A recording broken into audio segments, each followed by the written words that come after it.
Hey, you busy? Mm-mm. Okay, let me run something past you real quick. I'm starting to believe that we give up on certain goals because it just seems so far into a distance. Like the amount of weight that needs to be lost, forget it. I'm just going to go ahead and just inhale this hamburger instead. The amount of debt that we're currently in is just outrageous. We might as well just forget it. Let's just go on a shopping spree. You know, retail therapy, if you will. But whatever said goal is, we always have this way of looking at it to make us look small and to make the goal that's supposed to inspire us to make it look like it's Mount Rushmore, right? And so I feel like in those times more than any, we absolutely positively need a different perspective because it's a goal for a reason. And I think the reason why we go ahead and just say, have that forget it mentality, that forget it posture, is because we don't really think it's realistic. At the end of the day, we want something that we can possibly be proud of. And so if we see that we're working out for 15 minutes straight and we don't have 8 abs in counting, then it's just like, you know what? Just, you don't feel proud of yourself. You feel like, why am I doing all this work and there's no result? So made me want to go ahead and put on my thinking cap. And I decided I wanted to do a little study. Now, to be completely honest with you, what sparked this was I was listening to Dave Ramsey and he said something that totally shocked me. And I was like, what? And it made me want to do some digging. He and his co partner, that's on this particular show, it was Chris Hogan, did a 10,000 millionaire interview kind of thing with 10,000 millionaires, right? And the number one profession found in that particular study was, matter of fact, I'm going to give you a minute. What you think it is? No, say it. Nope, not that one. I thought about that one too. What else? Nope. Okay, give up. No, I want you to give up so I can say it. Ready? Drum roll. Bink. Teacher. Right. That's the same. That is the same face I gave. I was like, I'm sorry. You mean 1 plus 1 is 2? Those? Yes.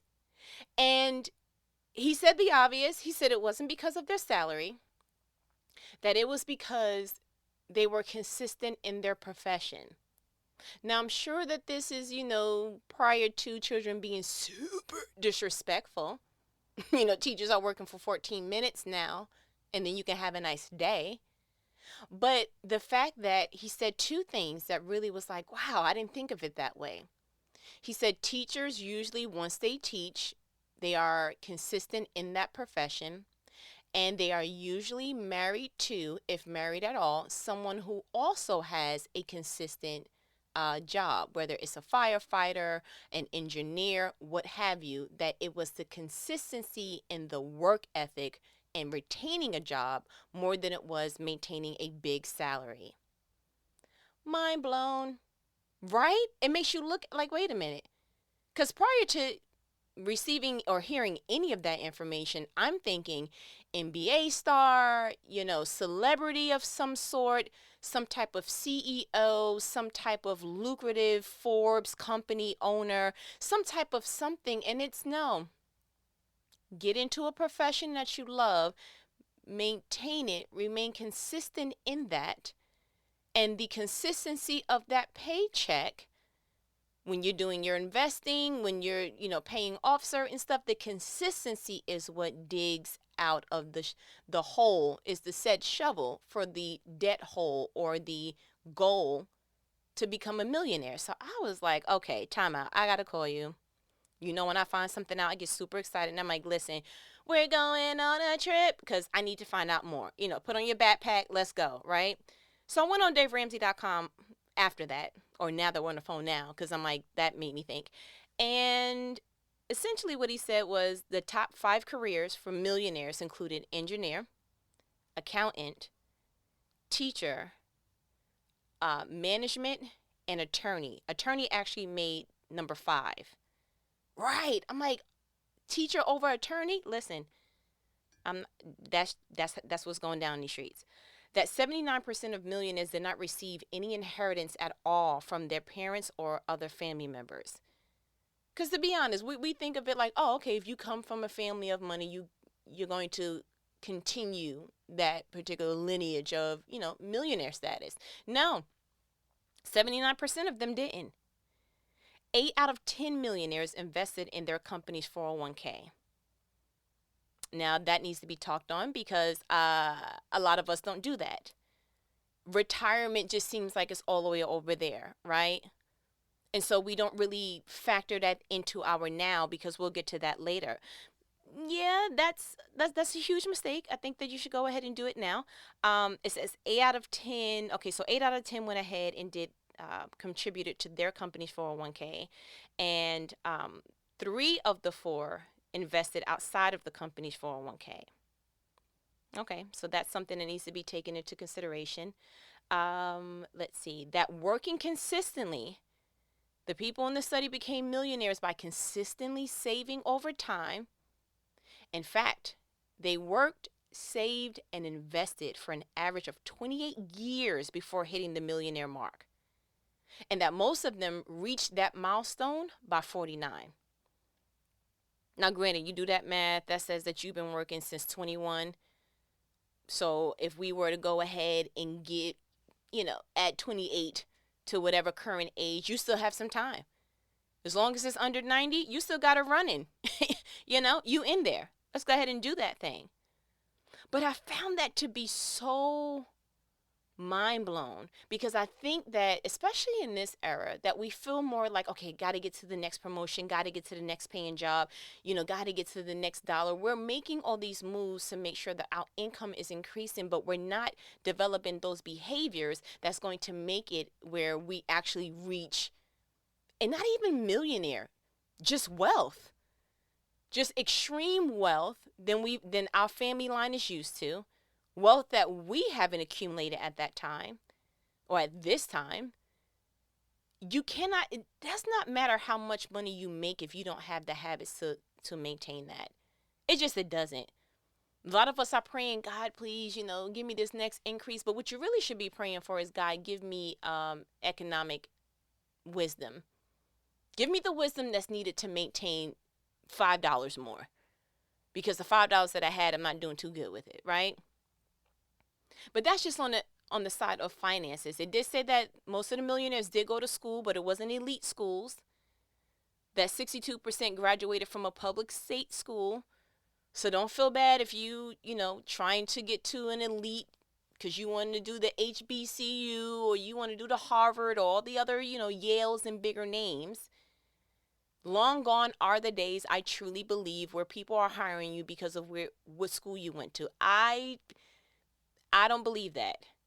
I don't believe that you would be limited to, you got your MBA from where?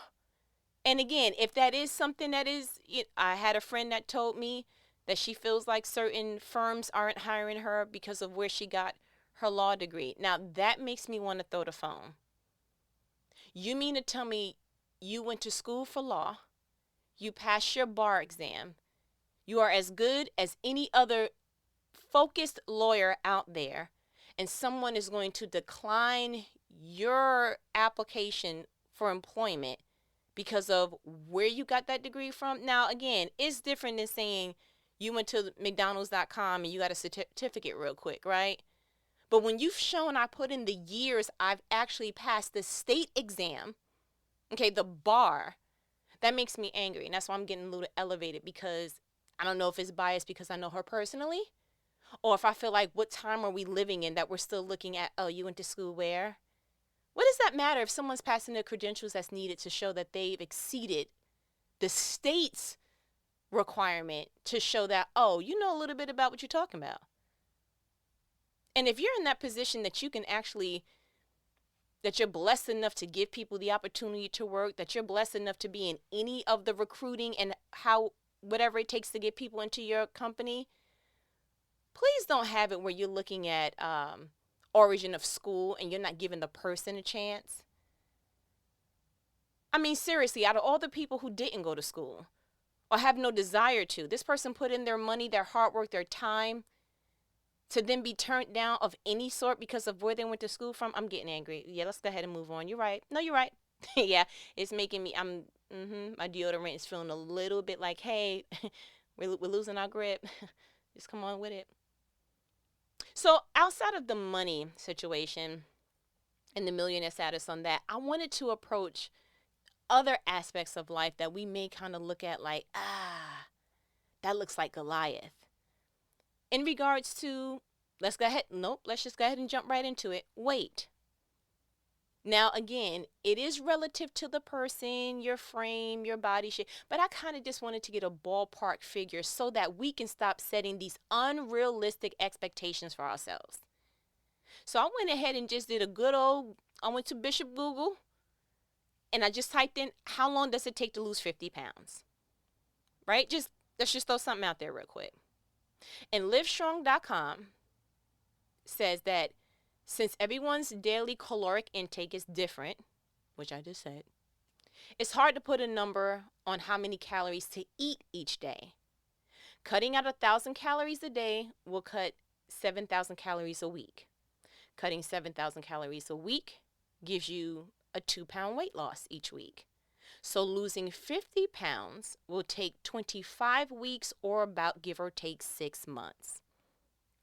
Now, if the counting calorie thing just seems super overwhelming and it's like, listen, I don't want to walk around with a calculator when I'm ordering something, when I'm going grocery shopping. It's overwhelming. It feels like my only beverage of choice is water and the biggest meal I can eat is ice and I'm over it.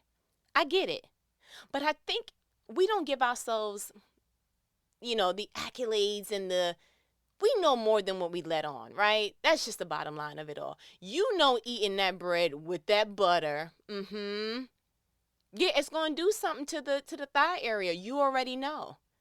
You already know putting that extra sour cream, extra cheese on that loaded potato. I know your mouth is watering because I'm getting kind of hungry thinking about it myself, but you know what it's going to do to the chin. It's going to give you that Professor Klump-like experience, right?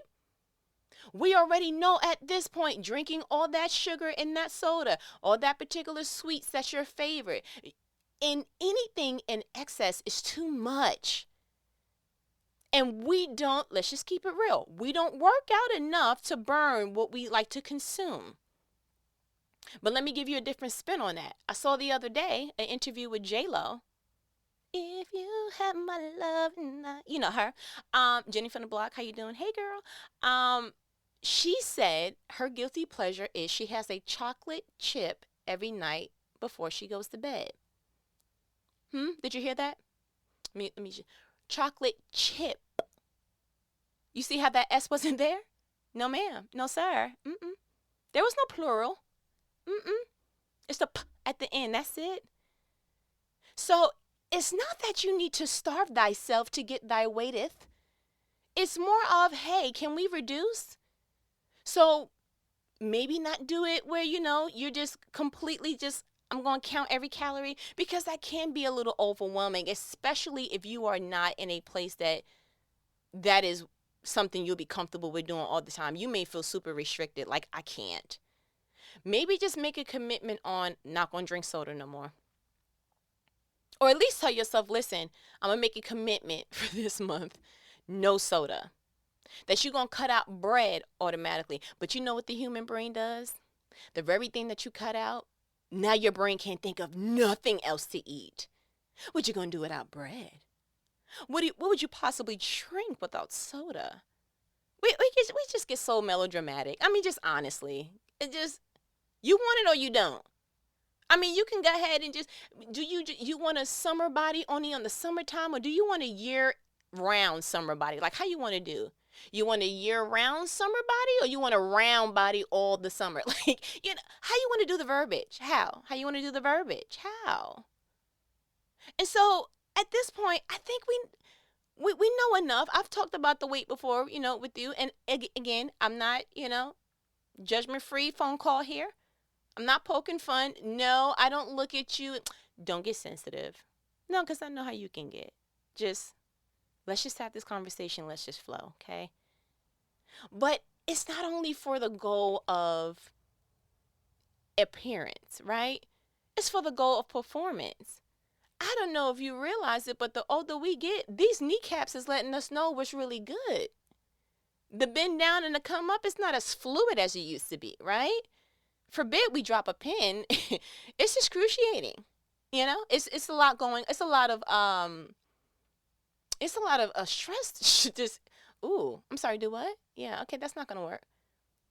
So again, just you know what to do. Let's just take the small steps. We watched a good spiritual program when we were younger. Bambi, remember? Oh, am I showing my age? You remember Bambi? Okay, that's not even actually. Now that I said it, that's not even the one I wanted to talk about. I wanted to talk about the tortoise and the hare. Thank you, because I was like, why am I thinking about Bambi? I don't know. I'll figure that out later. But yeah, the tortoise and the hare. That was a good spiritual program they showed us to let us know what was the lesson. Do you remember? Hmm. Right. That slow and steady wins the race. And they showed us that as children. And for some reason, as adults, we forgot. Now, can you imagine? Just get into the mindset of the Bishop Tortoise real quick. Just get into that mindset. Sizing up the competition of the hare. Listen, this man got an advantage. He running on all fours. He running on just the hind legs. There's a lot going on. You carrying this real heavy weight called the shell. Thanks God, you know. Extra protection. I like it in the rain, but in the summer it's hot. I can't. That's what I will be thinking if I was a tortoise. Please don't judge. But just looking at the competition, being at the start line, and looking to your left and seeing, oh my goodness, I'm racing a hare. I already lost. I feel like that's how a lot of us look at whatever we feel overwhelmed by. Oh my goodness, I got so much weight to lose. Oh my goodness, I have so many bills. Oh my goodness, am I ever going to get out of debt? And it's just, hey, slow and steady. Slow and steady wins the race. You don't have to get all of it. And just on the weight thing one more time. And I know I'm going to get off of it because you're uncomfortable and I care about you. So we're going to just one more time and I'll get off of that. But are we setting realistic goals? Like, let's just throw a number out. If you're a size 16, and don't frown your face, I'm not saying that's what you are. I'm just throwing a number out, okay? Jeez, you are sensitive. Okay, size 16. We can make a long-term goal where it would be, I want to be an 8, right? Let's just say we're in the imaginative realm and we're going to stay there because there's safety there. Size 8. Please don't set the goal that it needs to be from 16 to an 8.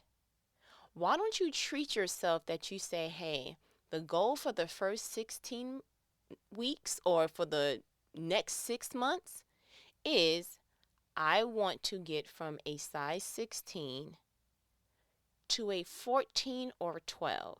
And then you buy one garment and you measure your growth to that. Maybe even buy a size 8 once you reach the 12, 14 range, just to have it where this is my goal so that you have it in front of you. You see what I'm saying? I think a lot of us give up because it's like 18 to this, I said 18 now, I'm sorry. 16 to this 8.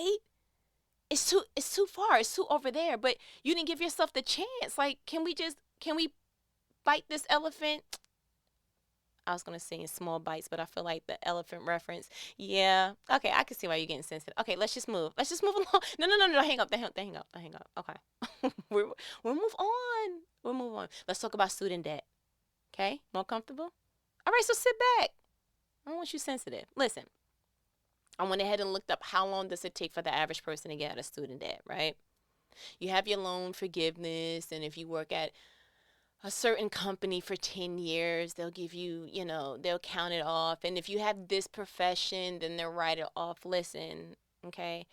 All of those are awesome incentives if you do qualify for, but for those who don't, I wanted to go ahead and just see, do we just write this off in our brain and say, forget it, it's going to be there, which a lot of us have done, but I don't think that that was the proper thing to do because, again, don't want this trailing you for the rest of your life. So I wanted to get some inside scoop just to give a different perspective. So according to the U.S. News and World Report, right, it says, let me just make sure that, the usnews.com. It says a standard repayment plan for federal student loans put borrowers on a 10-year track to pay off their debt. But research has shown the average bachelor's degree holder takes 21 years to pay off his or her loans. Under federal income-based repayment options, remaining debt-free or remaining debt is forgiven after 20 years. Now, that does sound a little outrageous.